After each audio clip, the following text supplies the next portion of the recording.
দুনিয়া যতই সাজাও বান্দা মনে রাখো তুমিও থাকতা না, দুনিয়াও থাকতো না। তুমিও যেমন মৃত্যু হবে, এই কায়নাতেরও মৃত্যু হবে। এই দুনিয়ার প্রত্যেক মানুষের মৃত্যু হলে সেটারে মৌত বলে, আর একদিন গোটা সৃষ্টি জগতের মৃত্যু হবে সেটারে কিয়ামত বলে। সেটারে কিয়ামত বলে। কেউ থাকবে না, আল্লাহ কথাটা বারবার মনে করাইছে। তোমার যেমন মৃত্যু হবে, সৃষ্টি জগতেরও মৃত্যু হবে।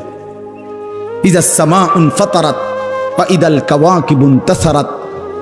আল্লাহ বলেছেন ইজাস শামসু কুফিরাত। আল্লাহ তাআলা এভাবে বারবার বলছে ইজাস সামাউন শাক্কাত, আসমান ভেঙে যাবে, চূর্ণ বিচূর্ণ হয়ে যাবে, তারকারাজি খসে খসে পড়বে, সূর্য চন্দ্র আলোহীন হয়ে পড়বে। আল্লাহ তাআলা বলেন ইদা রাজ্জাতিল আরদু রাজ্জা, জমিন পাউডারের মতো রেজা রেজা পাউডার হয়ে যাবে। আল্লাহ তাআলা বলছে পাহাড়গুলো তুলার মতো ধুলির মতো উঠতে থাকবে।